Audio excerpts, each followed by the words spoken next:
Hello everyone, welcome back to the Analyst by Vajiram and Ravi, dated 15th December 2024. Today again we will be discussing some important topics that has appeared in today's The Hindu and The Indian Express newspapers which are very relevant for your exam. In our first topic we will look into various aspects of Uniform Civil Code.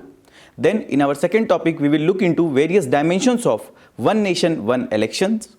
Then in our simplified section, we will take up 5 articles and we will try to explain them in simplest language possible to enrich your understanding of the newspapers. Additionally, we have also incorporated some prelims pointers which is going to be very important for your upcoming prelims 2025 exam. So please have a look on them also and stay tuned. So our first topic is Uniform Civil Code. The context of this topic is that there is a special 2-day debate that is going on in the Lok Sabha on Constitution, marking the 75 years since the adoption of the Constitution of India. In this regard only, the Prime Minister was giving his speech in the Lok Sabha and the Prime Minister reiterates the commitment to a nationwide uniform civil code in the Lok Sabha speech given by him.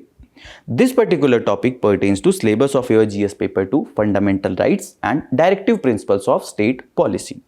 In any society, there are 2 types of matter. One is the civil matters and another is the criminal matters.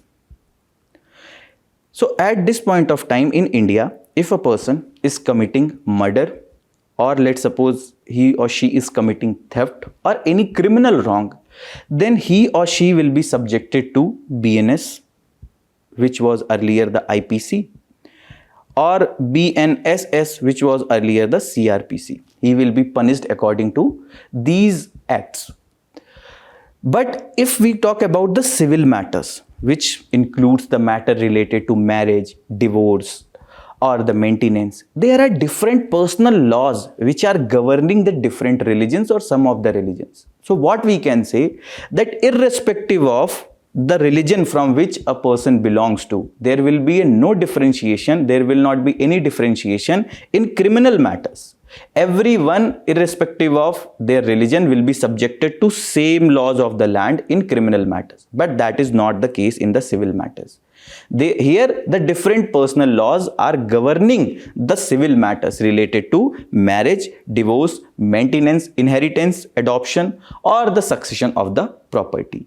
And this is where Uniform Civil Code is coming into the picture, which calls for a uniform law, which will cover the civil matters irrespective of any religion. So it says that the all section of the society, irrespective of their religion, should be treated equally based on a common civil code or a common law for the civil matters.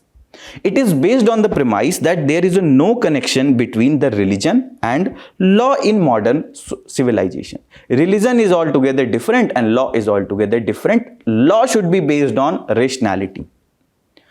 If you want to trace the history of this Uniform Civil Code in India, there was a subcommittee which was formed on fundamental rights, right? The members of this were Hansal Mehta, Minnu Masani, etc. So some of these people said that the UCC should be kept under the justiciable part of the fundamental rights, right? And this should be the part 3rd of the Constitution which came as the fundamental rights. But there were several apprehensions and oppositions from several members, and that's why this has been kept under the part 4 of the Constitution, which is non-justiciable in nature, which is giving direction to the state to implement a nationwide uniform civil code. And it has been given under the Article 44 of the Constitution, which sets the implementation of uniform civil code as the duty of state under the part 4. In 1954, what happened? The passage of Special Marriage Act has been done, which provides for permission of civil marriage above any religious personal law, which provided the marriages for inter-religious marriages and inter-caste marriages, which will be above and over the personal laws of any one particular religion. Then in 1956, Hindu Code Bill was passed, which was covering various aspects like inheritance, succession, etc. And it divided the personal laws of common Indian citizen and the Muslim community.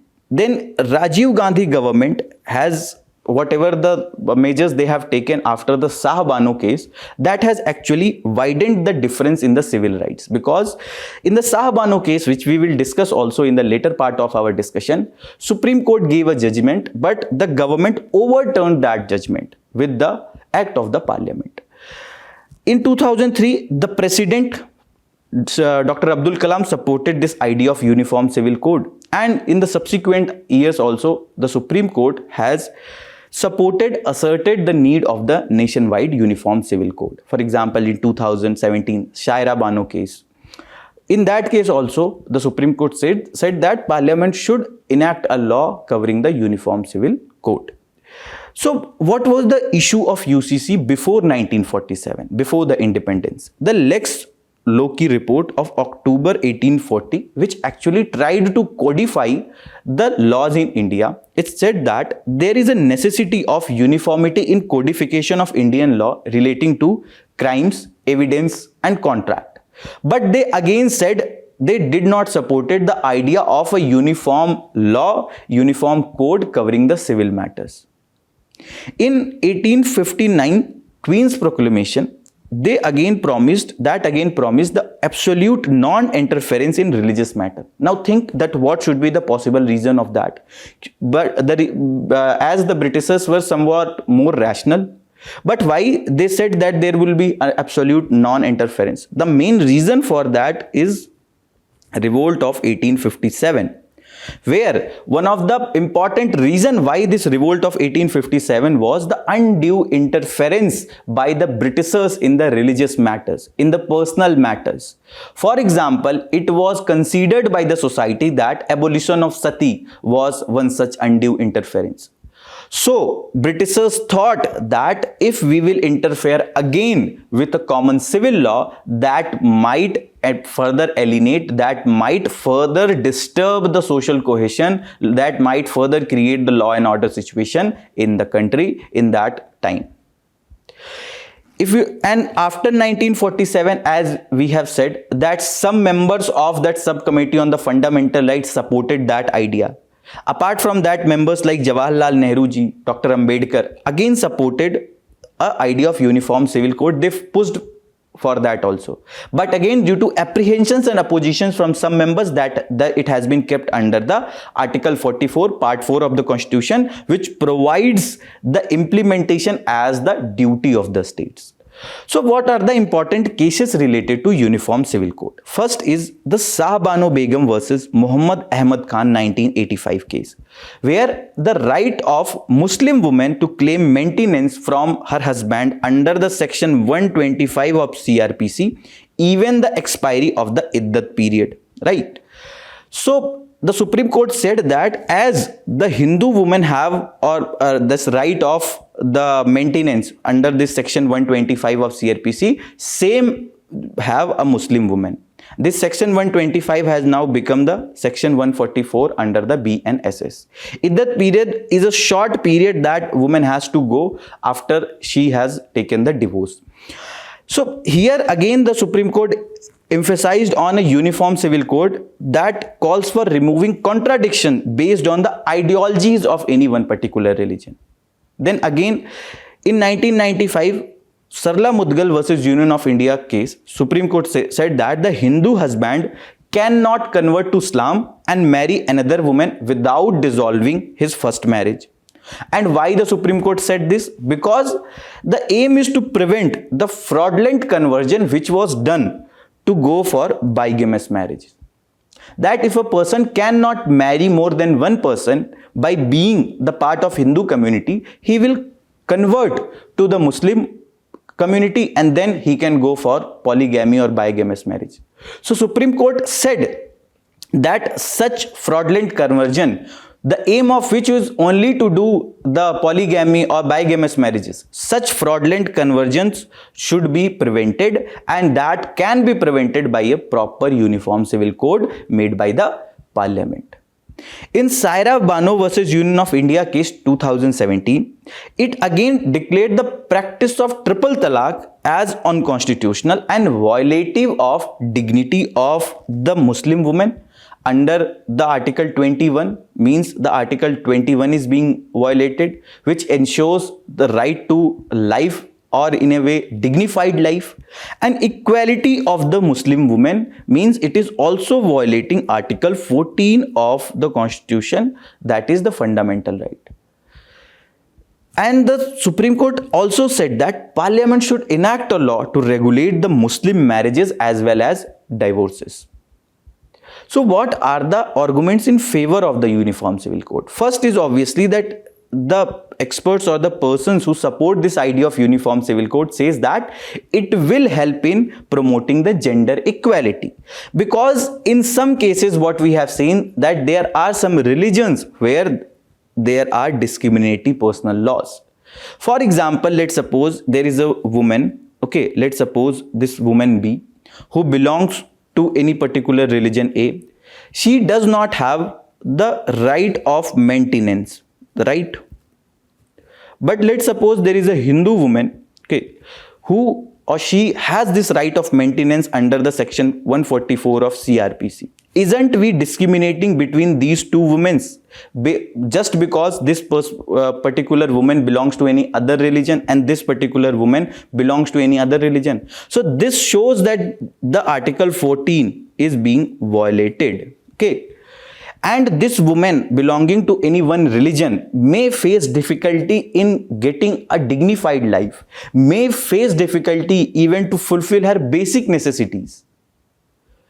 So the arguments in favor that it will promote the gender equality. Second, it will also be supporting the idea of secularism, which is one of the philosophy enshrined in the preamble also, and this was added by the 42nd constitutional amendment that came in 1976. It says that since we already have a common criminal code or common criminal law, if we will have the same in case of civil matters also, there will be a common law for whole country, and which will actually foster the secular as well as an inclusive society, homogeneous society, where there will be no differences based on the different religions. It will also help in simplifying the legal procedures. For example, at this point of time, due to different personal laws, it becomes much difficult for the courts to interpret these things. Matters related to divorce, matter related to maintenance, takes lot of time to get settled. And you know, as per the National Judicial Grid, more than 4.7 crore cases are pending in India.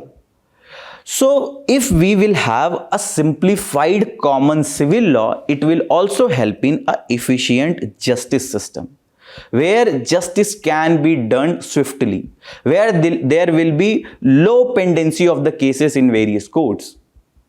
Also, it will help in providing the social justice, which is again one philosophy, one objective enshrined in the preamble.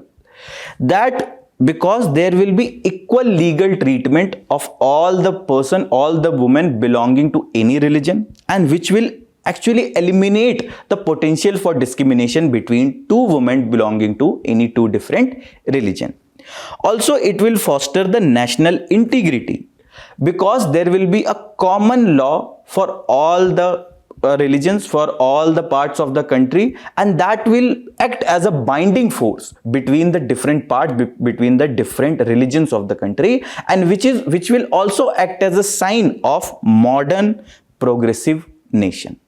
But there are some challenges also in implementation of Uniform Civil Code. For example, some experts or some critics believe that it is the infringement of the religious freedom, which is again provided under Article 25, right to religion, to practice, to profess, to propagate one's religion.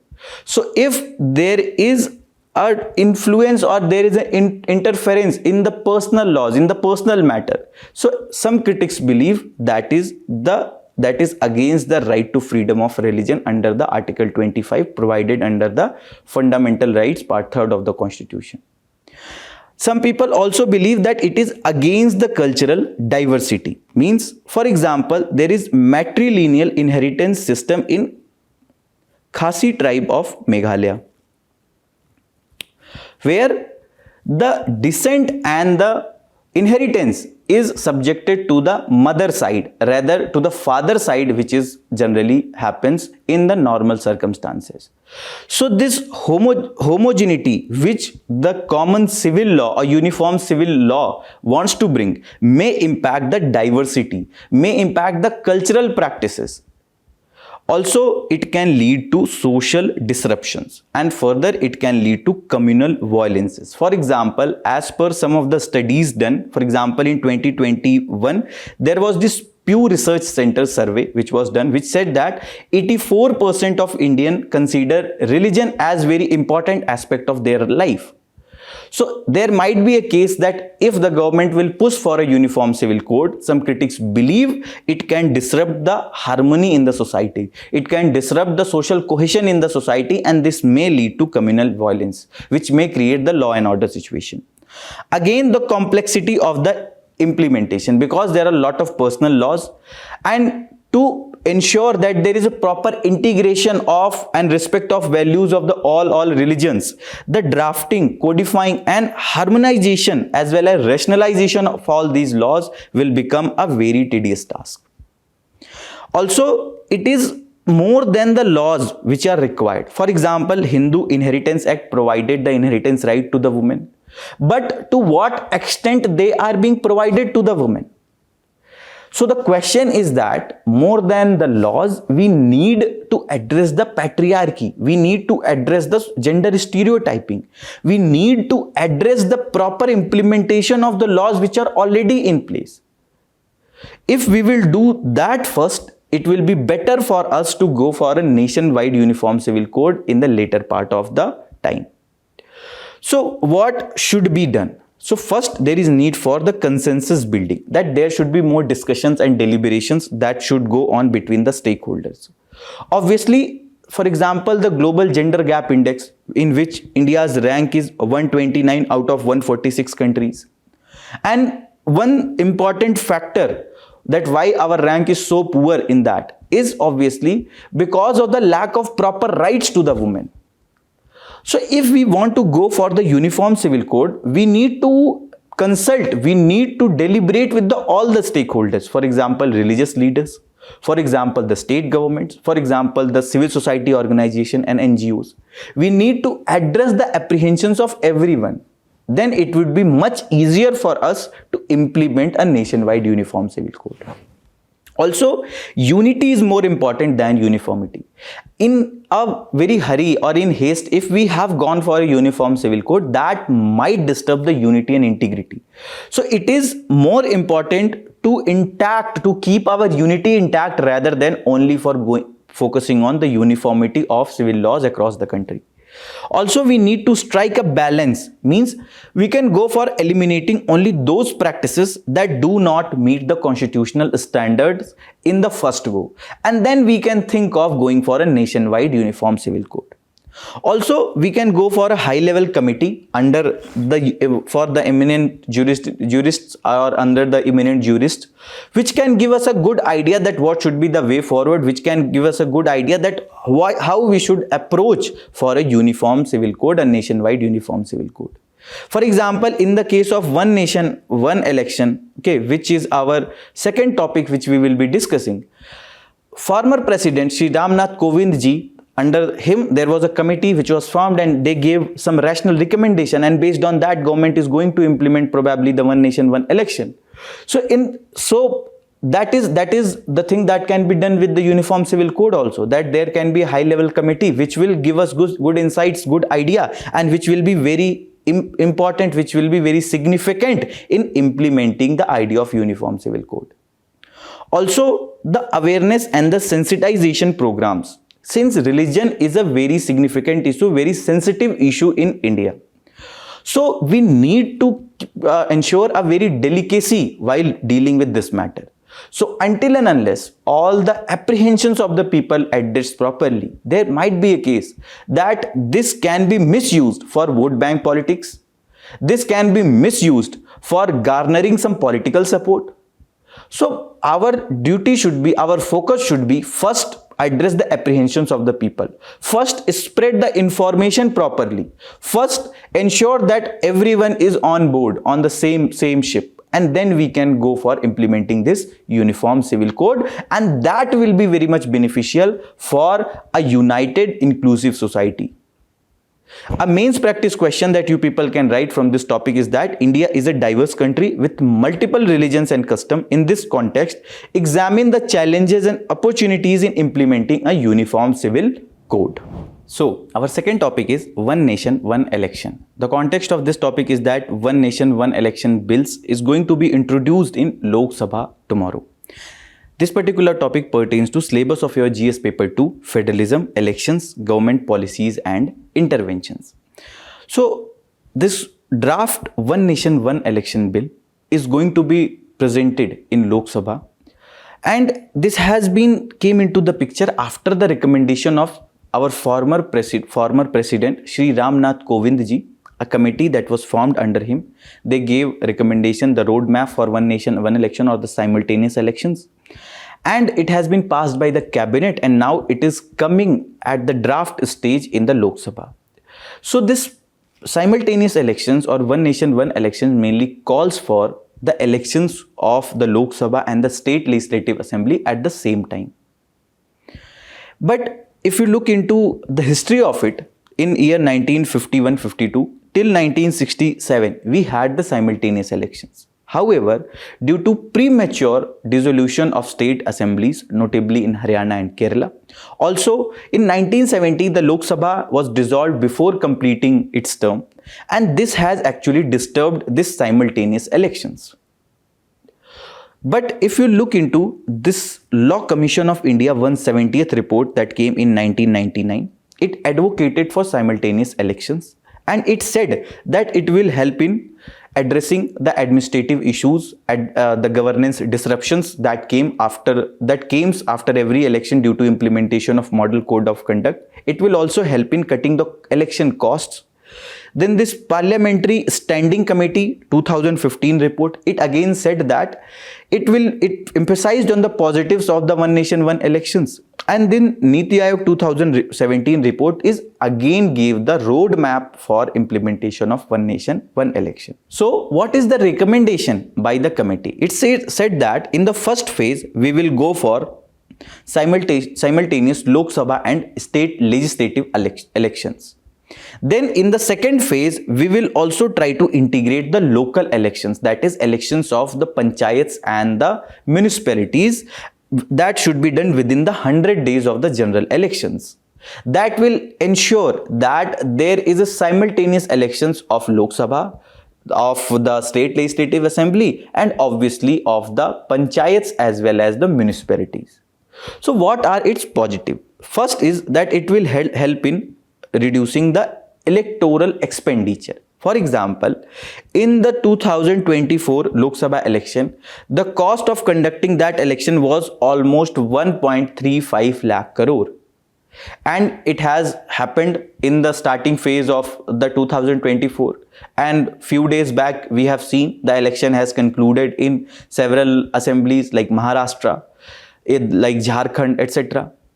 So couldn't these elections had been done with the general elections of the 2024, we could have rationalized this expenditure? Obviously, that was a possibility. So the advocates of the One Nation, One Election says that if we'll go for this simultaneous election or one election at that one point of time, it will help in reducing the election expenditure significantly. Also, it will help in addressing the policy paralysis. For example, whenever the election is announced, on the date which the Election Commission of India announces the dates of the election, model code of conduct come into force, new schemes cannot be launched, etc. So this model code of conduct reduces or it leads to disruptions. And if we will go for this one election, then that might reduce that disruptions which is happening due to the implementation or enforcement of model code of conduct. Also, this may lead to increased voter participation. But what we have seen that in 2019, the voting percentage or voter turnout was almost 67.4%. But in recently concluded 2024 elections, it is little high than 65%. So why we have this low voter turnout? There are various reasons for this. For example, the urban apathy. For example, the reason is that people, especially the urban people, are less interested in casting their votes because they think that their one vote may not create any difference. Or if there is a daily wage laborer who is going on his site for a construction site for the work, he or she may not go for the election by compromising his daily wage. And that too, when these kind of elections are happening frequently in most of the months of the year.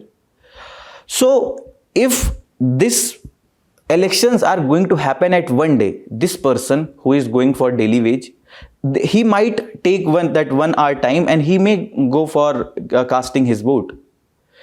The election fatigue that is seen in the population, that they think that this elections has become so frequent that now they feel lethargic to even cast their votes. That can be also addressed if these elections are happening at that one point of time.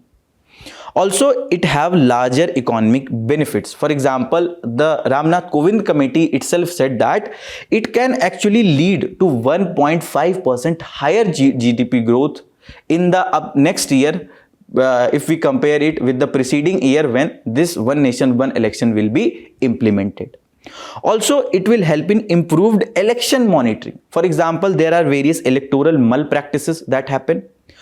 For example, recently concluded Maharashtra elections, there has been a lot of cash that was found, which was, it has been alleged that was going to be distributed with the voters. There has been several misuse of or violations of the model code of conduct, which is time and again reported. And the Election Commission of India also came with this C-Whistle app where the people can upload the malpractices which is going on. But the experts who support this idea says that if we will have one election at one point of time, it will be much easier for people to report any such malpractice which is happening. Also, it would be much easier for Election Commission of India to remain a proper watchdog of democracy. Also, another advantage of this is that the disruption which is seen in the governance, for example, or the machinery which is utilized in conducting these elections. You know that the district magistrate to the secretariat level people are utilized in this electoral process itself, which disrupts the normal governance.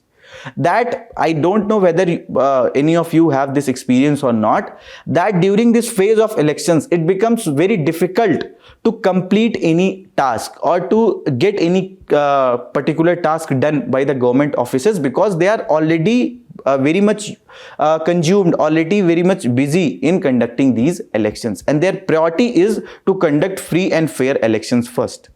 But if you talk about some of the issues with the one nation, one election, there are challenges for the regional parties because they might struggle to compete against the national parties who have more resources, and that may undermine the political diversity. For example, the electoral bond data that came in the public domain, it showed that most of this money from the electoral bond gone to only few big political party, only few big national parties. So in this regard, when these small parties who are already struggling with various other issues, so they might find it very difficult to compete with these national parties if all these elections are going to happen at one point of time, right? And this may again disturb the political diversity where the voice of the local population or the voice of some minority population may not be heard, may not be represented properly, because the national issues will be determining the results of the Lok Sabha elections, as well as they might determine the results of the state legislative assemblies, because they are going to happen at one point of time itself. It will also help in increased voter errors because of the uninformed choice or undermining democracy. We know the literacy rate have increased in the society. But what about the education? What about the informed citizen? If I will explain one personal example, I belong to Uttar Pradesh, and few years back there were the panchayat elections going on in the Uttar Pradesh, and I was also one of the voter. and I casted my vote. So what happens in the panchayat elections of Uttar Pradesh? There is no EVM that is used, but the elections happens on the ballot papers. So there are ballot papers that are kept on one table. There is a stamp that is there on the table itself, and there is a ink that is there. So everyone has to use that stamp to cast or to choose his or her priority on that ballot itself. So you'll use that stamp, and you will use that stamp in front of the candidate which you are any of the person is preferring. But what happened? There were few persons who used their thumbs on that ink, and they have marked that thumb on in front of that candidate on that ballot itself, and that has made those people's ballot or those people's vote defunct, and they were not counted, because only those votes will be counted who's the person if has used that stamp properly in front of any one candidate itself. If a person is not using that ballot, instead he or she has used the thumb impression, his or her vote will not be counted. So that again emphasizes on the points that there are still a major chunk of the population who do not understand the nitty-gritties of the electoral process. They do not even understand the basic things, that how actually I have to cast my vote. So in this case, when we will have lot of elections or simultaneous elections happening at one point of time itself, that might further amplify the confusion with the voters, and people may go for uninformed choices. And when the choices are not being done properly, in a way the representation is not happening properly, that shows that the democracy is being undermined. Also, it may lead to threat to federalism, that some of the national agendas may overpower the assembly elections also, or the local elections also, and which may overshadow the local issues. For example, let's suppose there may be a party which may come with this agenda that they will occupy the Pakistan occupied Kashmir, or they will take back the Pakistan occupied Kashmir, which is a significant part of India, and we obviously has to take that.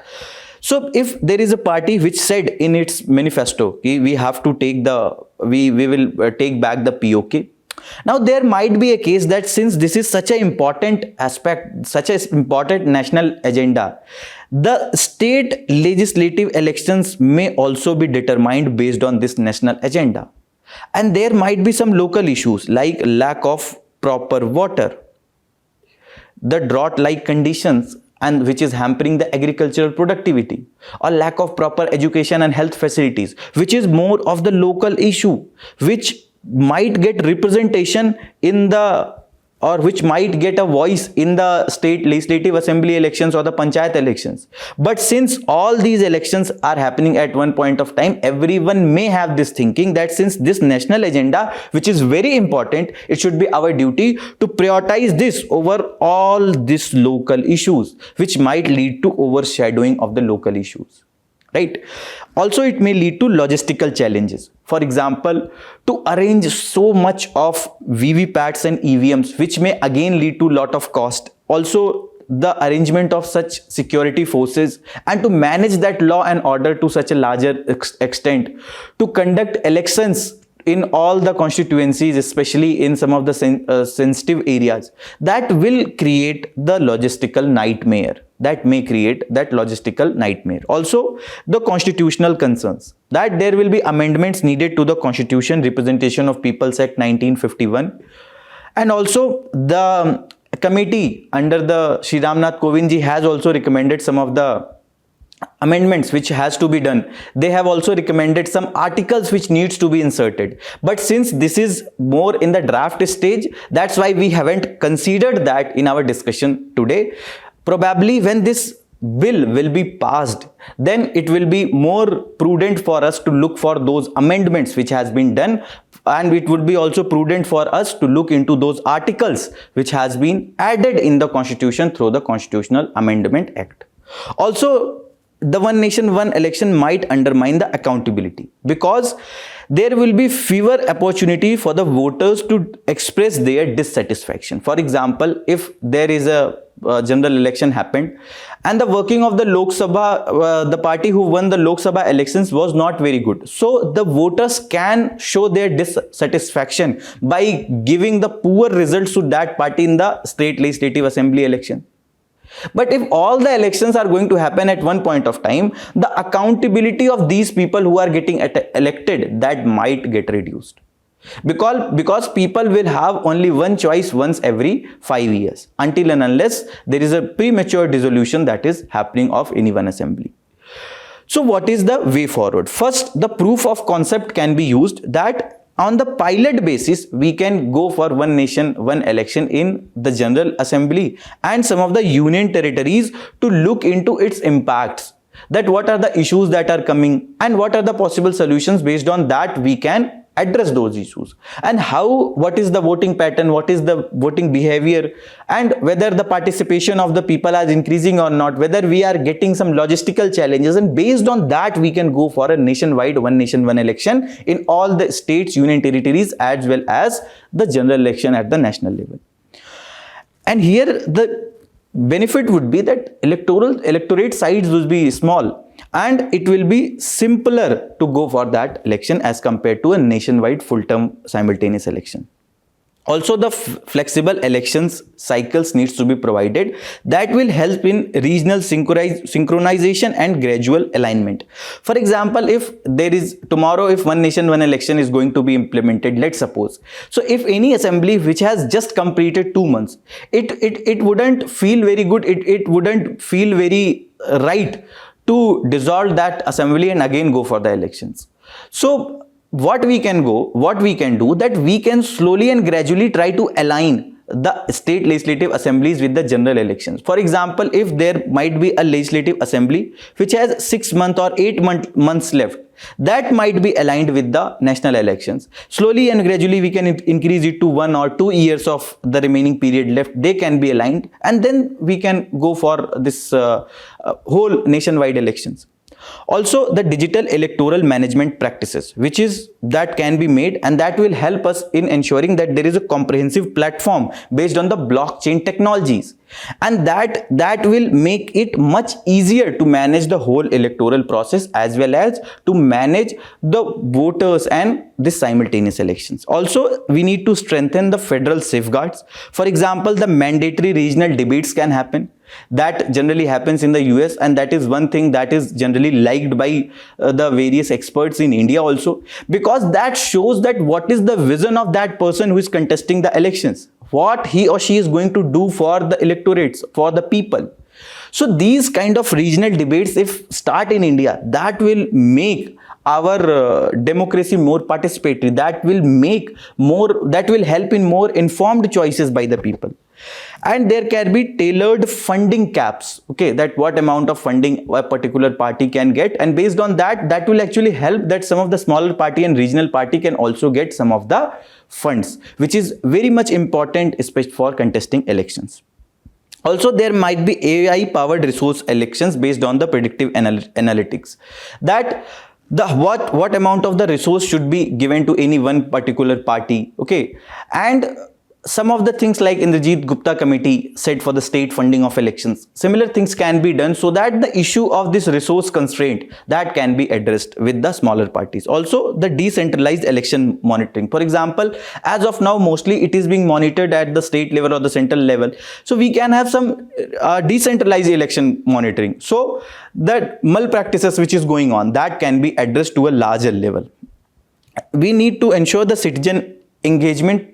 That is very much important to actually exercise this festival of democracy, that is elections, properly. And we can go for the midterm reviews also, that what is, if we have gone for the one nation one elections properly, that what is the aspect, what is the scenario of the one nation one election, whether it is leading to effective governance or not, what is the impact it is leading, does it help in reducing the expenditure or not, all that can happen. Also, there is need for contingency planning, okay, that there is a fund that can be made for handling the unexpected elections which may happen due to death of any one particular leader, or let's suppose the particular party who was there in any one particular state, they have lost majority. So that contingency or any unexpected thing that can happen, there is a contingency plan or fund can be allocated so that that elections can happen in a shorter span of time. A mains practice question from this topic is that discuss the arguments in favor of and against of one nation one election proposal. What reforms would be required to ensure its success? In our simplified section, our first topic is that bovine H5N1 displays the pronounced neurotropism in many mammals. So what is it all about? Let's first look into the gist of this topic. It says that there is one strain of H5N1 which was the 2004 strain. It led to impact on lungs and a milder impact on brain, whereas the 2024 strain is leading to greater impact on lungs as well as on brain, which is leading to inflammation of brains, right? So this is what is all about, that this particular the H5N1 2024 strain has been used on mice and several other mammals also, which is giving us data which is showing that there is a greater inflammation of the brain, right? So that again shows that this new strain which has came from the earlier strain, that needs to be addressed well. Based on that, we can actually make our contingency plan. We can make the medical system that can address these issues if there is a prevalence of H5N1 2024 strain in future.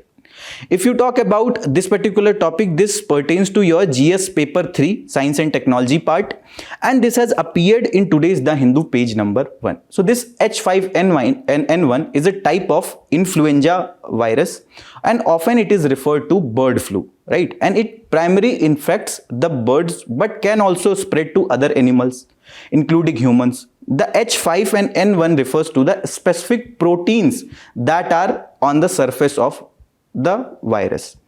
H refers to hemagglutinin and N refers to neuraminidase. And these proteins actually helps the virus to enter and exit the cell in the body, making them key to its ability to infect and spread to other animals as well as to other people.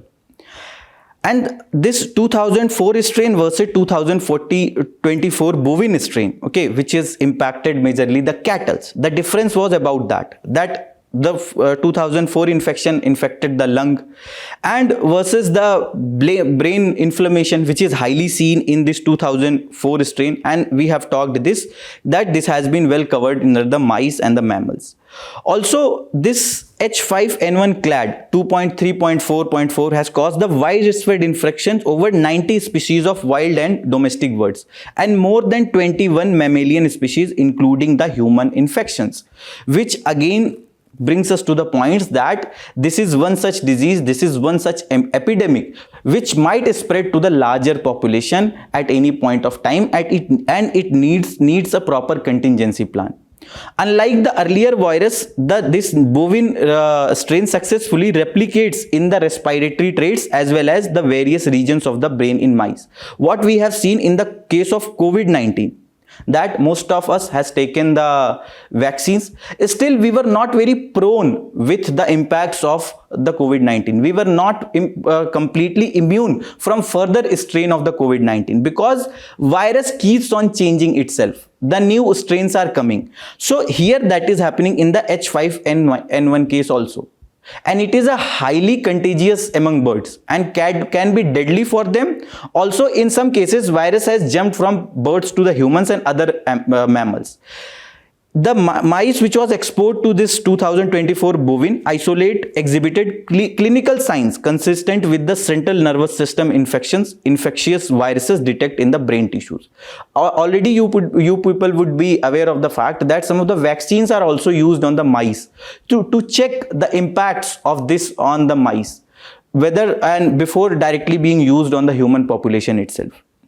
Also, the difference in the tissue tropism of the 2024 bovine isolate underscores the potential for alerted disease outcomes in other mammalian hosts as well as with the humans also, that tomorrow there might be a greater impact, greater inflammation on the brains with the humans also, and that this needs to be tackled very well.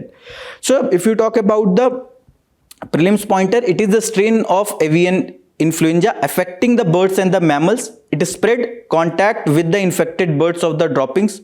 Human infections obviously very rare, but it can lead to severe illness as well as death. It infects animals including cats, pigs, cattle, and it can also lead to some of the neurological symptoms.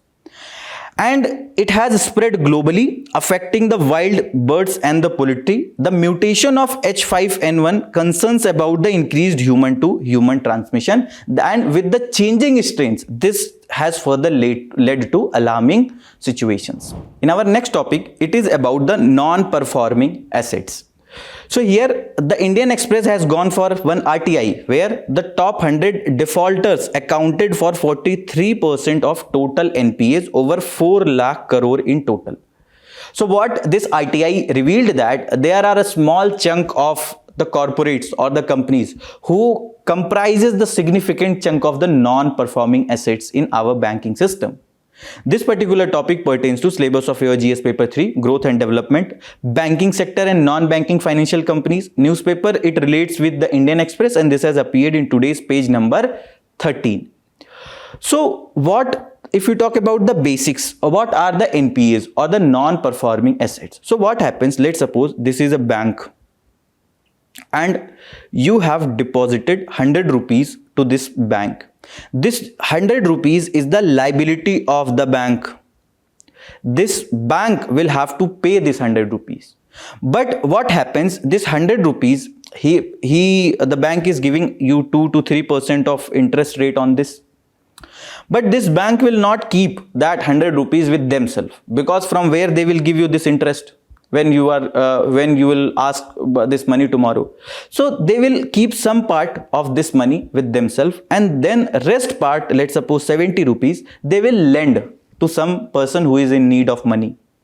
Now this 70 rupees will be obviously lended at a higher rate, let's suppose 8 to 9%, to cover the operations of the bank, to ensure there is a profitability of the bank and everything. So if let's suppose there is a company ABC Limited, okay, which has taken, let's suppose 70 rupees of loan, and which has promised that they will pay 9% of interest every 1 month. But if there is a case that this ABC Limited hasn't been able to pay this interest for 90 days, and they are not also returning this 70 rupees principal amount, then that particular asset has now become the non-performing asset. This money which was given by the bank to this ABC Limited, which was in need, this money was the asset of this bank. Now when this asset has stopped generating income to the bank, that has actually became non-performing. Here the principal or interest payment has remained overdue for a period of 90 days, and that is what is the definition of NPAs is. And what is this NPA provisioning? It is actually that whenever a particular, first of all, the RBI and the Basel III norms, which governs the banking system, they have categorized the non-performing assets under the 3 categories. For example, there are substandard assets, which is the non-performing for less than 12 months, have weak creditworthiness. Then there are doubtful assets, which are non-performing for more than 12 months, and it was a substandard asset for 12 months. Then there are loss assets also, which is extremely low chance of recovery. Even if recovered, it has very low value. Let's suppose there is a company who is already going bankrupt, they don't have any collateral at all, and there is a high chance that all this asset will be lost. That is the loss asset. So if there is a NPA that has happened, so the bank has to be extra cautious with that. They have to keep a substantial amount of fund to look after that NPA, that tomorrow if that whole NPA is get lost, then there is at least some amount that is already kept aside by the bank that can cover that loss through the NPAs, and that is what is NPA provisioning. That is the funds that are kept aside by the bank to cover the losses of the NPAs or cover the amounts of the NPAs. That is your NPA provisioning. Our next topic is related to Portuguese foreign minister who have recently visited India said that the India-EU free trade agreement should be concluded earliest to counter the forces of the protectionism. For example, at this point of time, let's suppose there is this US and this China. So US have imposed some duties on some of the products that are exported from China to US. Again, as a tit for tat actions, China has again imposed some duties on the products that are being exported from US to the China.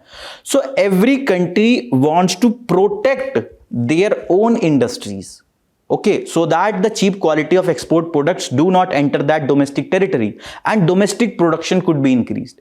So this is the phenomenon of protectionism which is majorly being seen in some of the major economies of the world. So the Portuguese foreign minister says that if India and EU will sign this free trade agreement where a substantial amount of tariffs will be reduced between both the countries, it will help in addressing this issue or the forces of protectionism which is going on in various parts of the world. This particular topic pertains to syllabus of your GS paper 2, effect of policies, politics of countries on India's interest, international treaties and agreement, and this has appeared in today's The Hindu page number 9.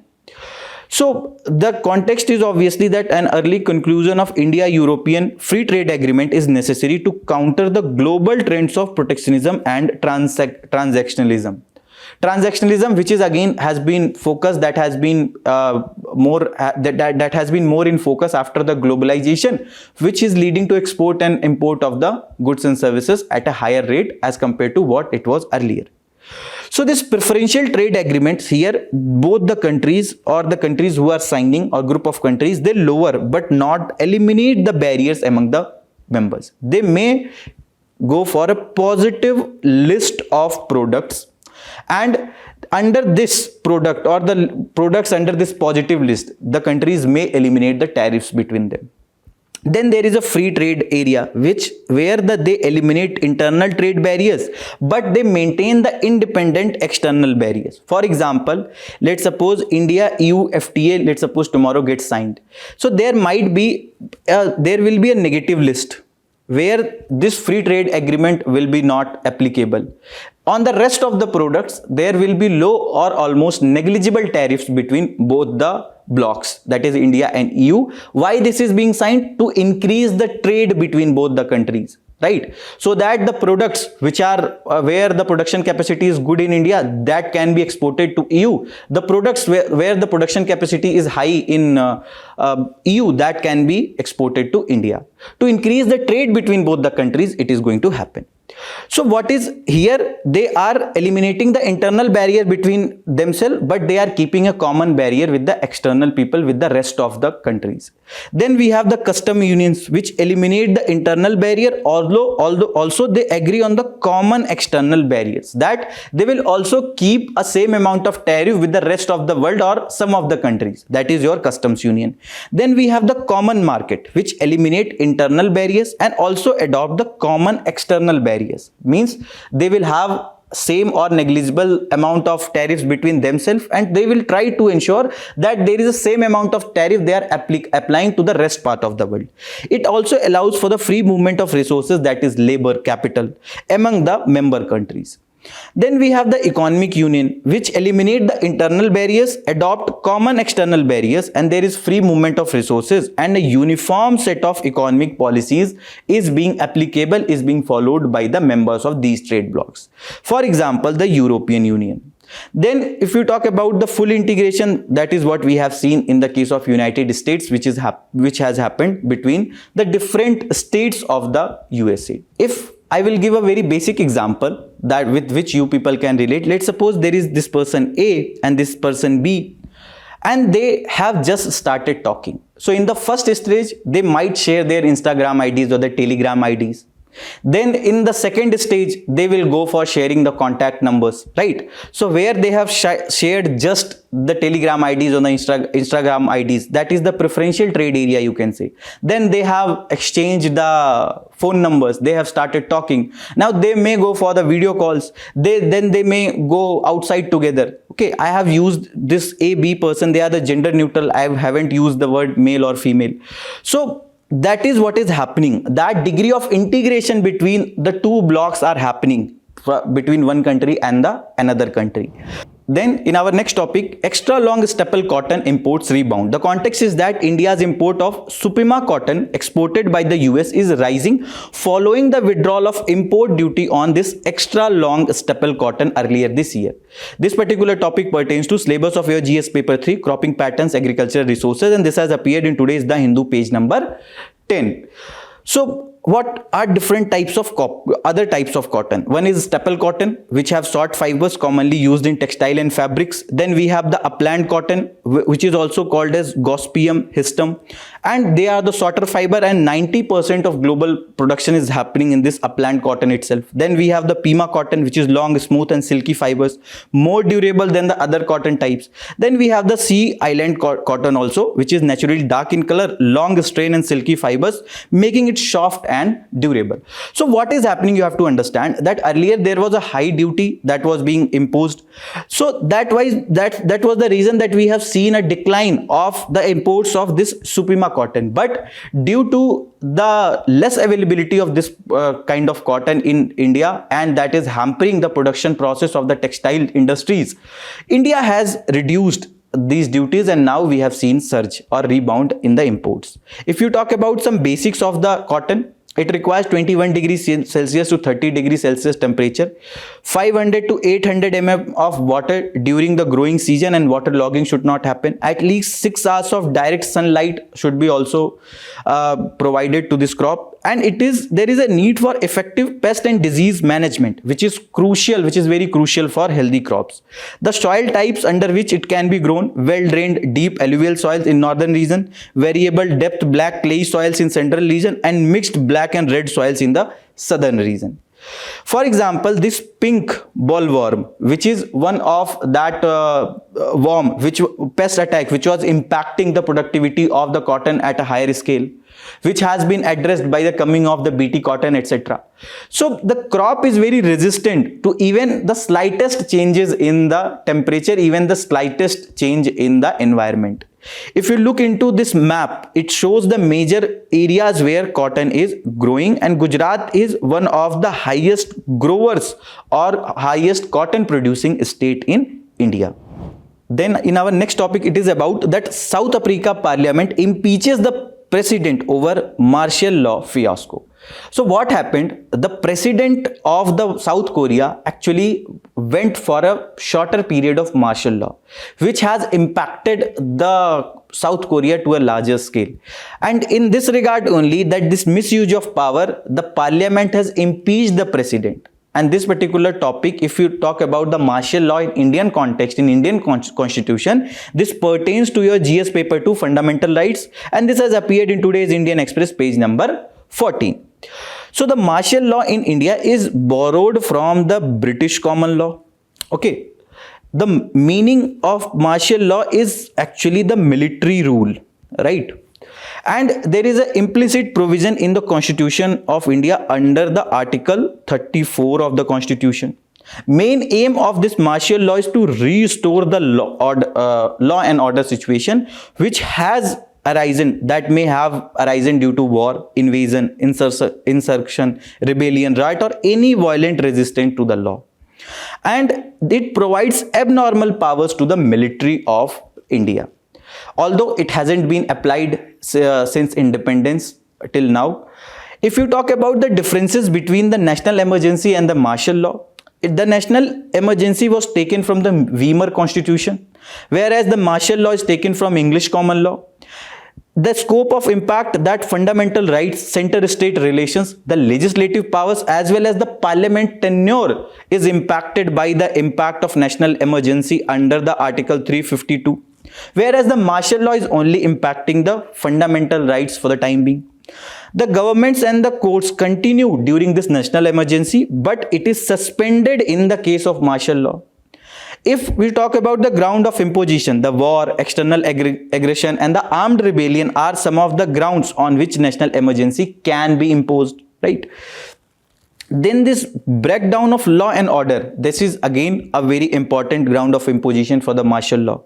The geographical scope of national emergencies entire country or any part of it, whereas martial law can be imposed on some of the specific area of the country.